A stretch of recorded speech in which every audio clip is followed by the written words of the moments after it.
ఇక్కడ ఒక సన్నివేశం మనకు కనబడుతుంది. ఒక యవనస్తుడు యేసు ప్రభు దగ్గరికి వచ్చి, బోధకుడా, నిత్య జీవానికి వెళ్ళాలంటే నేనేం చేయాలని అడగడం ప్రారంభించాడు. చదవమ్మా. నీవు పరిపూర్ణుడగుటకు కోరిన ఎడల, బాగా గమనించాలి ఇక్కడ, నీవు పరిపూర్ణుడవడానికి కోరుకున్నావా? నిత్యత్వానికి రావడానికి కోరుకున్నావా? నువ్వు పరిపూర్ణుడవడానికి కోరుకున్నావా? నాతో యుగయుగాలు జీవించడానికి కోరుకున్నావా? నువ్వు పరిపూర్ణుడవడానికి కోరుకున్నావా? లేకపోతే పరలోకములో ఉన్నటువంటి మీ తండ్రి యొక్క నిత్యము ఉండాలని కోరుకున్నావా? అంటే నువ్వు ఆశించింది అల్లా పొందుకోవాలంటే నువ్వు పరిపూర్ణుడు కావాలి. మనందరికీ ఆశ అంటే పరలోకం వెళ్ళాలి, నిత్యత్వంలో ఉండాలి, యేసు ప్రభుతో యుగయుగాలు ఉండాలి. తప్పులేదు, ఆశించడం తప్పులేదు. దానికి ఒక షరతు ఉంది, దానికి ఒక ఆజ్ఞ ఉంది. ఏంటో తెలుసా? నువ్వు పరలోకములో నిత్యము ఆయనతో యుగయుగాలు ఉండాలంటే, నిత్యత్వములో ఉండాలంటే యేసయ్య గొప్ప అద్భుతమైన మాట ఏంటో తెలుసా? ఆ యవనస్తుతో మాట్లాడుతున్న మాట, నువ్వు పరిపూర్ణుడిగా ఉండాలి అంటే, నువ్వు పరిపూర్ణుడు అవ్వాలి అంటే చిన్న కండిషన్ ఏమీ లేదు. ఏం చెప్తున్నాడు అక్కడ? దేవునికి స్తోత్రం కలుగును గాక. చెప్పాలి, చేతులెత్తి హల్లెలూయా, హల్లెలూయా. యవనస్తుడితో యేసు ప్రభు చెప్పిన మాట ఒకటే, నువ్వు పరిపూర్ణుడు అవ్వాలనుకుంటున్నావా? ఎందుకంటే మీ పరలోకపు తండ్రి పరిపూర్ణుడు. నీవు కూడా పరిపూర్ణుడిగా ఉండాలని ఆయన ఆశిస్తున్నాడు. ఒకవేళ నీవు కూడా అదే పంతాలు, నేను కూడా పరిపూర్ణుడిగా అవ్వాలని నువ్వు ఆశిస్తే కనుక ఖచ్చితంగా నీ ఆస్తిని అన్ని బేదకిచ్చి నువ్వు నన్ను వెంబడించన్నాడు. దేవుడికి స్తోత్రం కలుగుతున్నాడు. హల్లెలూయా. చెప్పాలి, చేతులైతే హల్లెలూయా. ఈరోజు మాట చెప్పడానికి ఇష్టపడుతున్నాడు. పరిపూర్ణతకి ఆమేన్.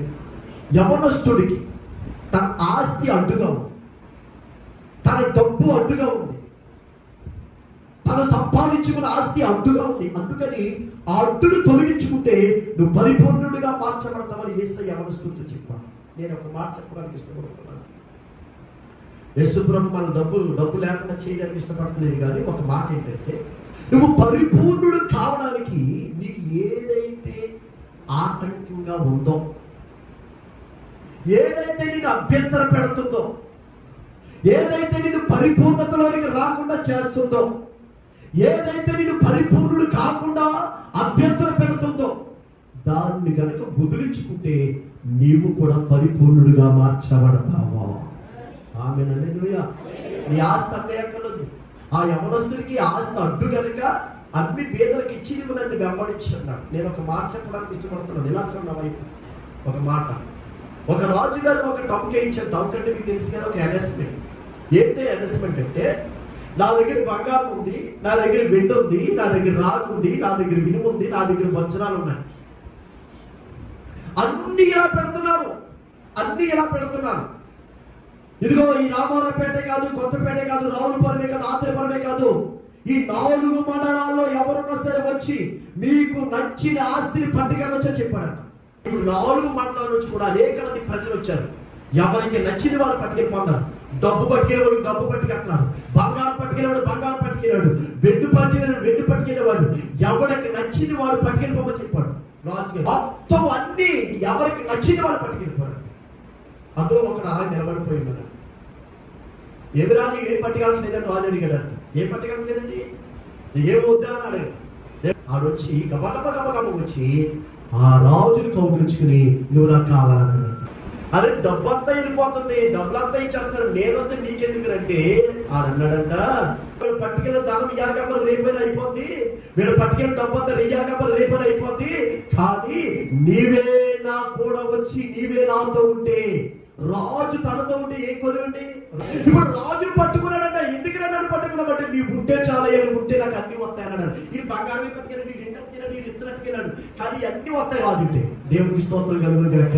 చెప్పాలి, చేతులెత్తి హల్లెలూయా. అంటే ఇప్పుడు ఈ యవనస్తుడు ఎందుకు ఈ విషయం చెప్పారంటే, ఈ యవనస్తుడితో ఏం చెప్పాడు యేసు ప్రభు? అరే ఆ ధనం విడిచిపెట్టేయి, నువ్వు ధనం విడిచిపెట్టే నిత్యములు నాతో ఉంటావు అన్నాడు. ఈ యేసు ప్రభుతో ఉంటే ఏం కలుగుండి. అందుకని దయచేసి దేవుడి సేవకులుగా చెప్తున్నాడు. బైబిల్ చెప్తుంది, యేసయ్య యవనస్తుడితో ఏమన్నాడు తెలుసా? అని యవనస్తుడా, ఈ లోక సంబంధమైన డబ్బు సిమెంట్ కొట్టేస్తుంది, తుప్పు పట్టేస్తుంది, కానీ ఆ ఆస్తి అన్ని పేదలకు ఇచ్చే, ఆ పేదలకు ఇచ్చేసి నువ్వు దాన్ని అప్పగించు, నాతో నిత్యము నువ్వు పరలోకములో ఉంటావా. హల్లెలూయా. చెప్పండి చేతులెత్తి హల్లెలూయా, హల్లెలూయా. మనము పరిపూర్ణుడు కాలేదు కానీ పరిపూర్ణులైతే ఏమవుతుందో తెలుసండి, ప్రభా ఎప్పుడు నీ అతుకు చేస్తానయ్యా, ఎప్పుడు నీ అతుకు చేస్తానయ్యా, ఎప్పుడు నీ అతుకు చేస్తానయ్యా అంటాం. ఎవరో పరిపూర్ణులు అవుతాయి.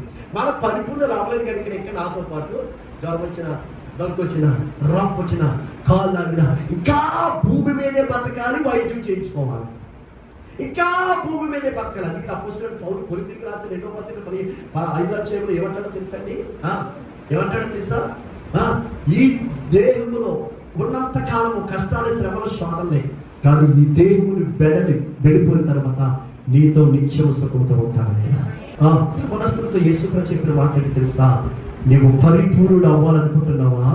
అవునయ్యా, అయితే నీకు ఉన్నదాన్ని పేదలకిచ్చి నన్ను వెంబడించు.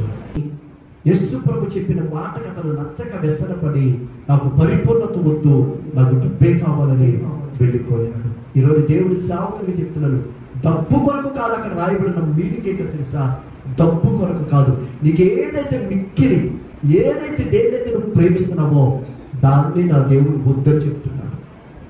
దేవుని కంటే ఎక్కువగా ప్రేమించకూడదు.